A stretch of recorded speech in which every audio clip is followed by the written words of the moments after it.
बाबा जी और हुजूर जी की प्यारी साध संगत जी, राधा स्वामी जी संगत जी, अब इस साल के समाप्त होने में केवल 10 दिन शेष रह गए हैं और फिर पूरी सृष्टि एक नए वर्ष की दहलीज पर कदम रख देगी।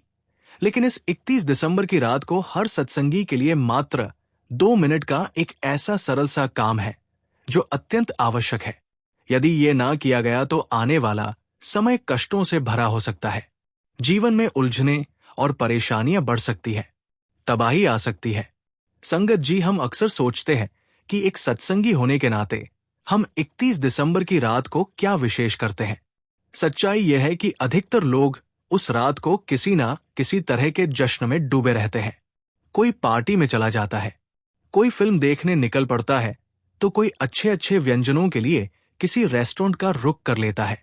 हर कोई अपने अपने ढंग से नए साल का स्वागत करता है, लेकिन केवल एक सत्संगी के रूप में ही नहीं, बल्कि एक जागरूक इंसान होने के नाते भी हमें 31 दिसंबर की रात को कुछ ऐसे कार्य करने चाहिए जो हमारे भीतर झांकने का अवसर दें।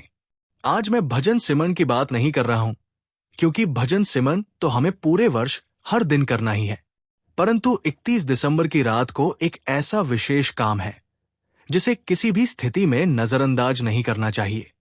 इसी बात को मैं आप सबके सामने एक साखी के माध्यम से रखने जा रहा हूं, ताकि हम गहराई से समझ सके कि वो कौन सा कार्य है। 31 दिसंबर की शाम थी। एक सत्संगी बीवी अपने घर के एक शांत कमरे में अकेली बैठी हुई थी। बाहर की दुनिया नए साल के स्वागत की तैयारियों में व्यस्त थी। कहीं रोशनी, कहीं शोर, कहीं उत्साह, लेकिन वो बीवी अपने ही विचारों में डूबी हुई बाहरी हलचल से बिल्कुल अलग बैठी थी। वो मन ही मन सोच रही थी कि आज ये वर्ष भी समाप्त हो जाएगा। पूरे 365 दिनों का लेखा जोखा जैसे उसकी आंखों के सामने घूमने लगा। वो खुद से प्रश्न करने लगी, इस पूरे साल में मैंने कितनी बार भजन सिमरन में बैठने का प्रयास किया, कितनी बार सत्संग को मन लगाकर सुना, कितनी बार सेवा के लिए अपने कदम आगे बढ़ाए। सोचते सोचते वो बीवी मानो अतीत की स्मृतियों में चली गई। पूरा वर्ष एक चलचित्र की तरह उसकी आंखों के सामने से गुजरने लगा। उसको अपना पूरा साल एक एक दिन याद आने लगा। किस दिन उसने किसी की मदद की, किस दिन झूठ बोला, किस दिन किसी का दिल दुखाया, किस दिन और कितनी बार मालिक का शुक्र किया, कितनी बार मालिक से कुछ मांग की और कितनी बार मालिक से शिकायत की। एक एक करके सब कुछ उसके दिमाग में घूमने लगा। अभी ये बीवी अपने पूरे साल को सोच ही रही थी कि तभी दरवाजे पर दस्तक हुई। जब इस बीवी ने दरवाजा खोला तो सामने एक बुजुर्ग माताजी खड़ी थी। ये माताजी इनके पड़ोस में रहती थी और एक ऊंची कमाई वाली सत्संगी बीवी थी, जिन्होंने हुजूर महाराज से नामदान लिया हुआ था। इस बीवी ने आदर के साथ माताजी को अंदर बुलाया और फिर बातचीत शुरू हुई। बातों बातों में इस बीवी ने बताया, माँ जी, आपके आने से पहले मैं अपने पूरे साल के हर एक दिन को याद कर रही थी कि कब और किस दिन मैंने क्या क्या किया। और जब सब कुछ मुझे याद आया तो मुझे खुद पर शर्म आने लगी कि मैंने एक पूरा साल यानी 365 दिन में एक बार भी मालिक का शुक्र नहीं किया। मालिक से बस शिकायत की और कोई ना कोई चीज मांगती रही। बुजुर्ग माताजी ने पूरी बात ध्यान से सुनी और समझाया, बेटा, अब जो साल बीत गया उसको याद करने से हमें दुख ही होगा, लेकिन अब जो हमारे हाथ में है उसको संभाल ले तो वो भी बहुत बड़ी बात होगी। कल से नया साल शुरू होने जा रहा है और हर इंसान को आज 31 की रात को ये शब्द मालिक को याद करते हुए, बाबा जी को याद करते हुए दोहराने हैं जो अब मैं बताने जा रही हूं। इन शब्दों को ध्यान से सुनना। फिर माता जी ने बताया कि हमें बाबा जी से अरदास करते हुए कहना है, मेरे मालिक, मेरे बाबा जी, आज नए साल से पहले मैं आपके सामने खाली मन लेकर आई हूं। आज मैं आपसे कुछ मांगने नहीं आई, क्योंकि मुझे समझ आ गया है कि आपने मुझे जरूरत से ज्यादा दिया है और मैंने कदर नहीं की। इस बीते साल में आप हर मोड़ पर मेरे साथ रहे। जब रास्ता साफ था तब भी, और जब मैं खुद ही भटक गई तब भी आपने मेरा हाथ नहीं छोड़ा। लेकिन मैंने आपको अक्सर तभी याद किया जब किसी दर्द ने, किसी तकलीफ ने आवाज दी, जब परेशानी ने दरवाजा खटखटाया। लेकिन जैसे ही मेरे जीवन में सुख आया, तब मैं आपको भूल गई। इस भूल के लिए मुझे माफ कर देना। मैं आपसे ये अरदास करती हूं कि इस नए साल में मेरे भीतर इतना विवेक भर देना कि मैं हालात से नहीं, आपकी रजा से चलना सीख जाऊं। जो मिले उसे आपकी मेहर समझ सकूं, और जो छिन जाए उसे भी आपकी मर्जी मानकर स्वीकार कर सकूं।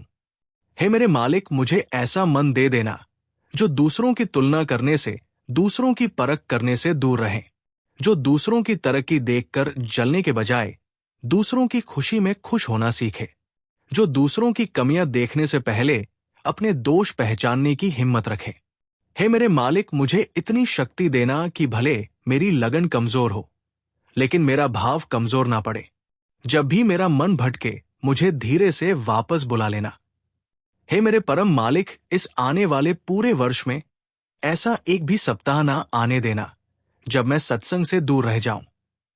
सत्संग मेरे लिए केवल सुनने की बात बनकर ना रह जाए, बल्कि वह मेरे जीवन का हिस्सा बन जाए। मेरे बोलने में कोमलता उतर आए, मेरे स्वभाव में सहनशीलता बस जाए, और मेरे हर कर्म में सच्चाई की खुशबू फैल जाए। हे मेरे दयालु, मुझे सेवा का ऐसा भाव प्रदान करना जिसमें कोई दिखावा ना हो, कोई अहंकार ना हो। मेरे मन में ये बोध सदा बना रहे कि सेवा करके मैं किसी पर उपकार नहीं करती, बल्कि सेवा का अवसर देकर आप ही मुझ पर अपनी अपार कृपा बरसाते हो। हे मेरे मालिक, इस नए वर्ष में चाहे मेरे हिस्से में सुख कमाए या दुख अधिक, चाहे मेरी परीक्षाएं सरल हो या अत्यंत कठिन, बस इतना कर देना कि मेरा मन तुझसे कभी दूर ना हो, मेरे होठों से कभी शिकायत के शब्द ना निकले, और मेरा भरोसा हर परिस्थिति में अडिग बना रहे। हे मेरे दयालु, मेरी इस छोटी सी विनती को स्वीकार करना, और यदि कभी मैं राह से भटक जाऊं, कमजोर पड़ जाऊं या हिम्मत हारने लगूं, तो मुझे छोड़ना नहीं। मेरा हाथ थामे रखना और मुझे फिर से संभाल लेना।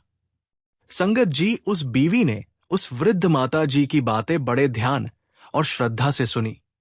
जब माताजी उनके घर से विदा हो गई, तो उसी 31 दिसंबर की रात उस बीवी ने पूरी आस्था और विश्वास के साथ ये प्रार्थना बाबा जी के चरणों में अर्पित की। और संगत जी, यही अरदास हमें भी नए साल की शुरुआत से पहले करनी चाहिए, ताकि आने वाला समय खुशियों से भरा हो। और यदि कभी जीवन में दुख आ भी जाए, तो ना हमारा मन घबराए और ना ही हमारे विश्वास की डोर कमजोर पड़े। संगत जी, आइए अब आपके अपने YouTube चैनल राधा स्वामी की साखी पर व्यास डेरे की कैंटीन में घटी एक घटना सुनाते हैं। अगर समय रहते ना पता लगता तो बहुत बड़ी तबाही मच सकती थी। लेकिन संगत जी, बाबा जी के होते हुए कोई घटना कैसे घट सकती थी?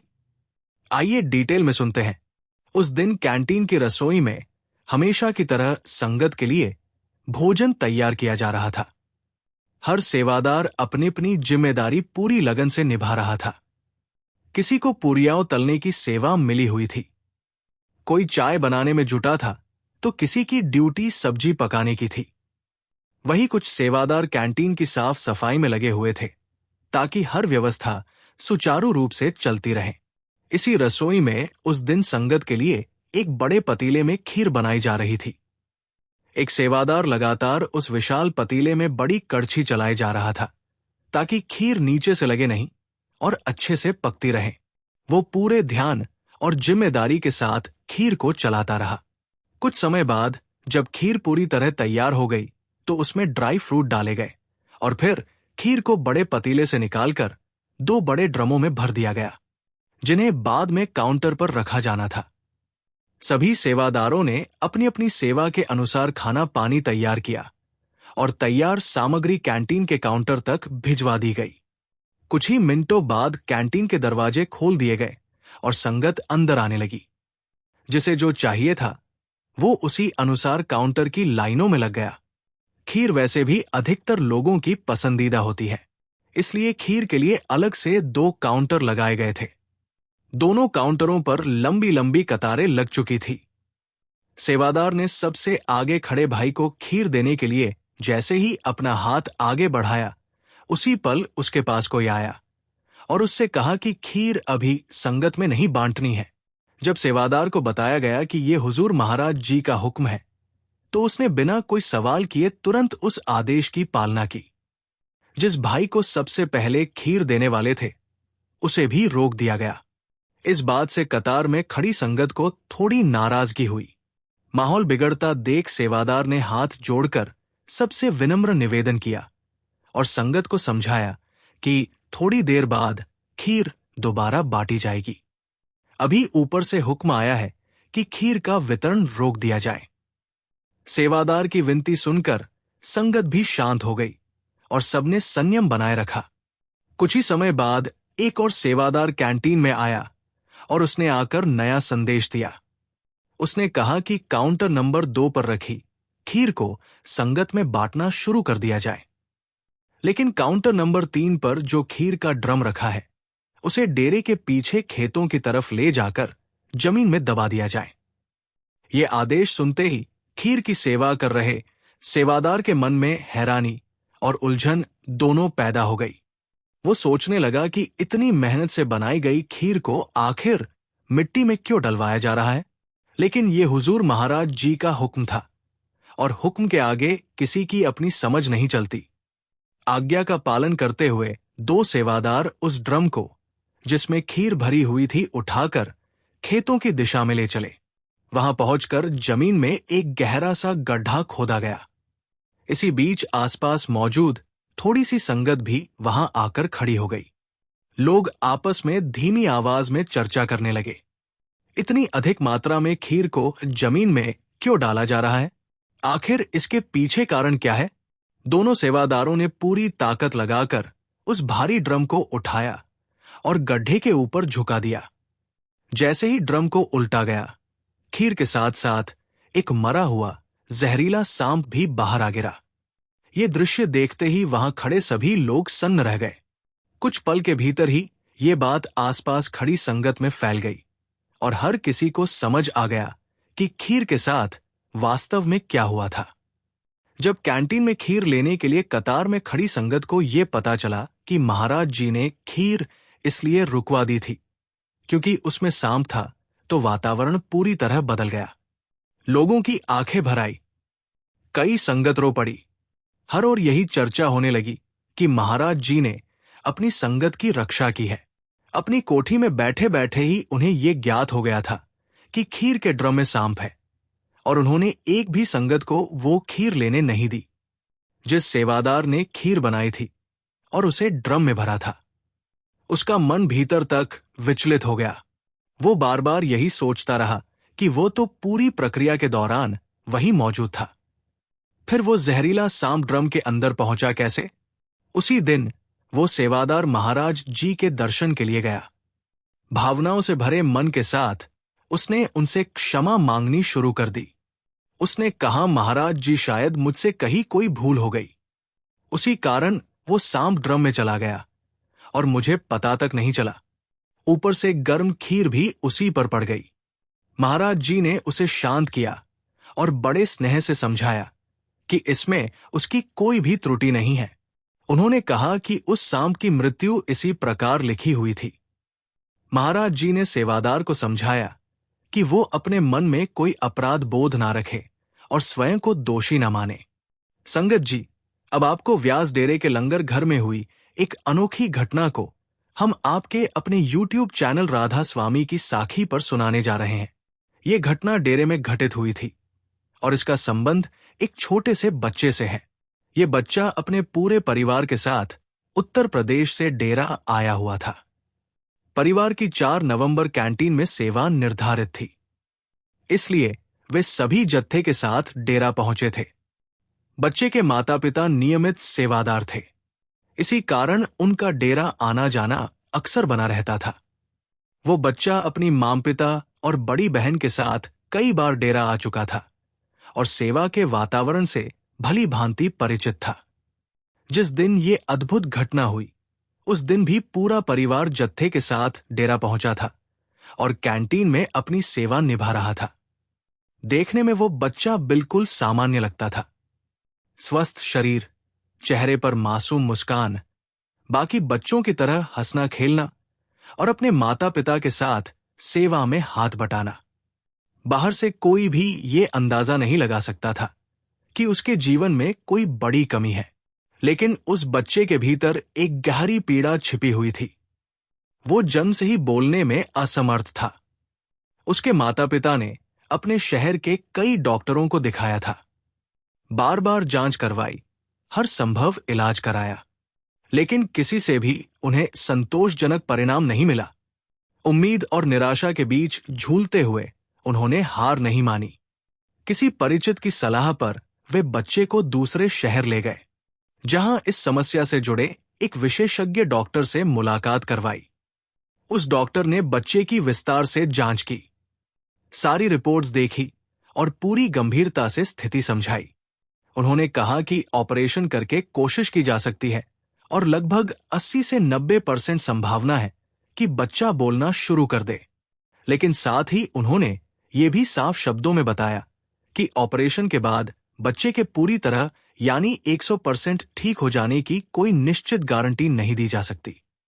फिर भी यही वो उम्मीद थी जिसके सहारे बच्चे के माता पिता आगे बढ़ रहे थे। लेकिन जब डॉक्टर ने ऑपरेशन का खर्च बताया तो बच्चे के मम्मी पापा मायूस हो गए। डॉक्टर ने बताया कि 7 से 8 लाख का खर्च आएगा और उसके बाद भी कोई गारंटी नहीं है कि बच्चा बोल पाएगा। ये जो परिवार है, ये इतना सक्षम नहीं है कि 7 से 8 लाख का बोझ उठा सके। बच्चे के पापा किसी फैक्ट्री में काम करते हैं। अब एक छोटी सी नौकरी करने वाले इंसान के लिए 8 लाख जुटा पाना कोई आसान बात नहीं होती, और वो भी तब जब डॉक्टर 100% गारंटी भी नहीं दे रहे। साध संगत जी 8 से 10,000 की नौकरी करने वाला एक इंसान कहां से इतनी बड़ी रकम का इंतजाम कर पाएगा। अस्पताल से वो वापस अपने घर लौट आए और अब उन्होंने मान लिया कि शायद हमारे कोई ऐसे कर्म होंगे जो हमारा बच्चा गूंगा पैदा हो गया। साध संगत जी, जब बच्चे को कोई दिक्कत आती है तो माँ बाप का क्या हाल होता है, ये मुझे आपको बताने की जरूरत नहीं है जी, ये आप भी महसूस कर सकते हैं जी। और जब बात इतने महंगे इलाज की आ जाए तो माँ बाप अपने आप को बेबस समझने लगते हैं, क्योंकि उन्हें ऐसा लगने लगता है कि पैसे ना होने की वजह से हमारा बच्चा कभी ठीक नहीं हो पाएगा। अब इस परिवार ने सब कुछ बाबा जी पर छोड़ दिया और बाबा जी से कहा कि आपका बच्चा है, जो आपको ठीक लगे वो करना जी। ये परिवार शुरू से ही डेरे से जुड़ा हुआ था और जो बच्चे के पापा हैं, उनके मम्मी पापा ने हुजूर महाराज जी से नामदान लिया था और बच्चे के मम्मी पापा ने बाबा जी से नामदान लिया था। ये परिवार बरसों से सत्संग के मार्ग पर चला रहा था और सद्गुरु के प्रति इनका विश्वास अइग और गहरा था। लेकिन जब अपने बच्चे के इलाज के लिए उन्होंने हर संभव जगह दस्तक दे ली, दर-दर भटके और अंततः पूरी तरह निराश होकर बैठ गए, तभी सद्गुरु ने स्वयं आगे बढ़कर उनका सहारा थाम लिया। बाबा जी ने उनकी ऐसी देखभाल की कि जो जीवन की धारा में डूबने के कगार पर था, उसे सुरक्षित किनारे तक पहुंचा दिया। उस बच्चे के लिए बाबा जी ने कुछ विशेष सोच रखा था, जिसके बारे में अब आप आगे सुनने वाले हैं। संगत भली भांति जानती है कि शनिवार के दिन बाबा जी खुली गाड़ी में बैठकर संगत को दर्शन देते हैं। दर्शन के उपरांत प्रसादी वितरित होती है और जो भी संगत अपने भाव और इच्छा से सेवा अर्पित करना चाहती है, वो सेवा पेटी में अपनी भेंट डाल देती है। उस दिन भी बाबा जी ने ओपन कार में विराजमान होकर संगत को दर्शन दिए। जब बाबा जी की दृष्टि एक एक कर संगत पर पड़ी तो उसके बाद जो घटित हुआ वो हर किसी के लिए आश्चर्य से भर देने वाला था। दर्शन समाप्त होने के बाद संगत पंडाल से बाहर की ओर बढ़ने लगी। उसी समय वो बच्चा अपने पिता के साथ खड़ा था, जबकि उसकी माता और बड़ी बहन महिलाओं की ओर मौजूद थी। बच्चे के पिता ने अपने बेटे से सेवा डालने को कहा और उसी क्षण उन्होंने भीतर से उठती हुई अरदास बाबा जी के चरणों में रख दी। हे मेरे सद्गुरु, ये भी आपका ही बच्चा है, इस पर अपनी कृपा कर दीजिए। इसके बाद पिता ने प्रसादी ली और बच्चे के साथ बाहर आ गए। कुछ ही देर में बच्चे की मम्मी और बहन भी उनसे आ मिली। फिर क्या था, पूरा परिवार एक साथ होकर दोबारा कैंटीन की सेवा में जुट गया जैसे हर दिन करता था। लेकिन उनके मन में उस अरदास की गूंज अब भी जीवित थी। इसी तरह वो पूरा दिन बीत गया और रात होते होते सब थक कर सो गए। अगले दिन सुबह बाबा जी का सत्संग होना था, इसलिए परिवार ने सोने से पहले ही तय कर लिया कि सुबह जल्दी उठना है।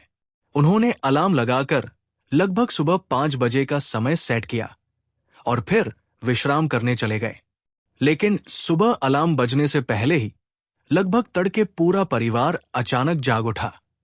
जैसे ही उनकी नजर अपने बच्चे पर पड़ी, वे हैरानी से सन्न रह गए। वही बच्चा जो जम से बिल्कुल गूंगा था, जिसके मुंह से आज तक कभी हां या हूं जैसी कोई आवाज तक नहीं निकली थी, आज अपने होठों से स्पष्ट आवाजें निकाल रहा था। ये दृश्य देखकर बच्चे के पिता घबरा गए, हैरान भी हुए और भावनाओं से भर गए। उन्होंने तुरंत बच्चे को अपनी गोद में उठा लिया और प्यार प्यार से उससे और बोलने की कोशिश करने लगे। मां और पिता दोनों ही उसे उत्साहित कर रहे थे, बार बार स्नेह से उसे शब्द दोहराने के लिए कह रहे थे। तभी वो पल आया जिसने पूरे परिवार की दुनिया बदल दी। बच्चे ने अपने मुंह से पहली बार साफ साफ कहा। मां ये सुनते ही पूरे परिवार का हर्ष शब्दों में समा नहीं पाया। ऐसा प्रतीत हुआ जैसे वर्षों की साधना और प्रतीक्षा का फल एक ही क्षण में मिल गया हो। इसके बाद बच्चे से बाबा जी कहलवाने का प्रयास किया गया। थोड़ी देर के स्नेह और धैर्य भरे प्रयासों के बाद बच्चे के होठों से शब्द निकल आए। बाबा जी अपने बच्चे की आवाज सुनते ही माता पिता दोनों भावनाओं से भर उठे। उन्होंने हाथ जोड़कर अपने सद्गुरु के चरणों में कृतज्ञता प्रकट की। एक बार नहीं, बल्कि बार बार उनकी आंखों से बहते आंसू रुकने का नाम ही नहीं ले रहे थे। जिस कार्य को लेकर बड़े बड़े डॉक्टर भी पूरी तरह आश्वस्त नहीं थे, जिसे वे असंभव मान बैठे थे, वही कार्य सद्गुरु ने पल भर में साकार कर दिखाया। साध संगत जी, जब हम स्वयं को पूरी तरह सद्गुरु के सुपुर्द कर देते हैं, तो सद्गुरु स्वयं हमारी संभाल अपने हाथों में ले लेते हैं। जैसे पिता की गोद में आते ही बच्चा स्वयं को सुरक्षित अनुभव करता है। उसे पूरा विश्वास होता है कि जिसकी गोद में वह है, वो उसे कोई आंच नहीं आने देगा। उसी प्रकार जब हम सद्गुरु की शरण में जाते हैं, तो हमारे भीतर ये दृढ़ विश्वास जम लेता है कि सद्गुरु हमारी रक्षा अवश्य करेंगे। इसलिए जीवन में विश्वास का होना अत्यंत आवश्यक है। संगत जी, बात गुरु घर के लंगर की चल रही है, तो ये जानना भी बहुत जरूरी है कि व्यास डेरे में इतना विशाल लंगर घर कैसे बना था। और सच में व्यास का लंगर घर बनना किसी चमत्कार से कम नहीं था। सबसे पहले हम आपको ये बता दें कि व्यास डेरे का विशाल लंगर घर हुजूर महाराज जी ने बनवाया था। उन दिनों की बात है जब डेरे में भंडारे लगते थे और दूर दूर से संगत खींची चली आती थी। आज की तुलना में उस समय संगत की संख्या भले ही कम मानी जाए, लेकिन तब भी डेरे में आने वालों की कमी नहीं होती थी। एक रात आधी रात के करीब हुजूर महाराज जी ने अपने कमरे से बाहर कुछ हलचल और आवाजें सुनी। जब महाराज जी बाहर आए और देखा तो दृश्य देखकर उनका हृदय भर आया। संगत आधी रात में भी लंगर खाने के लिए कतारों में खड़ी थी। उन दिनों डेरे का लंगर घर बहुत छोटा हुआ करता था, जहां एक समय में मुश्किल से 1500 से 2000 संगत ही बैठकर भोजन कर पाती थी। महाराज जी ने देखा कि लंगर घर के बाहर लंबी लाइन लगी हुई है और आधी रात तक संगत अपनी बारी का इंतजार कर रही है। ये दृश्य महाराज जी से देखा नहीं गया। उस पूरी रात वे सो नहीं पाए। उनके मन में बार बार यही विचार आता रहा कि मेरी संगत को यूं आधी रात तक भूखे पेट खड़ा रहना पड़े। इसका कोई ना कोई समाधान अवश्य होना चाहिए। अगली सुबह महाराज जी ने तुरंत एक बैठक बुलवाई और डेरा कमेटी के अधिकारियों के साथ विस्तार से इस विषय पर चर्चा की। महाराज जी ने स्पष्ट शब्दों में कहा कि डेरे में सबसे पहला काम अब एक विशाल लंगर घर का होना चाहिए। ऐसा लंगर घर जिसमें एक साथ कई हजार संगत बैठकर लंगर ग्रहण कर सके और किसी को भी रात भर भूखा ना रहना पड़े। कमेटी के साथ बैठक समाप्त होने के बाद महाराज जी ने डेरे में सेवा कर रहे उन सेवादारों से भी बातचीत की जिन्हें इस प्रकार के निर्माण कार्य का अनुभव था। उन सेवादारों ने महाराज जी से कहा कि महाराज जी, इतना बड़ा लंगर घर तो बन जाएगा, लेकिन उस कार्य के लिए एक बहुत विशाल और पूरी तरह समतल भूमि की आवश्यकता है। उन दिनों डेरे के पास काफी बड़ी जमीन तो थी, पर वो उबड़ खाबड़ थी। जब उस भूमि का निरीक्षण किया गया तो अनुभवी सेवादारों ने बताया कि उसे पूरी तरह समतल करने में 7 से 8 वर्ष लग सकते हैं। महाराज जी ने यह सुनकर कहा, आप काम शुरू करवा दीजिए, बाकी मैं संभालूंगा। इसके बाद महाराज जी का हुक्म जारी हुआ कि डेरे में मिट्टी की सेवा आरंभ की जा रही है और अधिक से अधिक संगत इस सेवा में भाग ले। महाराज जी के आदेश के पश्चात इतनी बड़ी संख्या में सेवादार डेरे पहुंचने लगे कि संख्या उम्मीद से भी कहीं अधिक थी।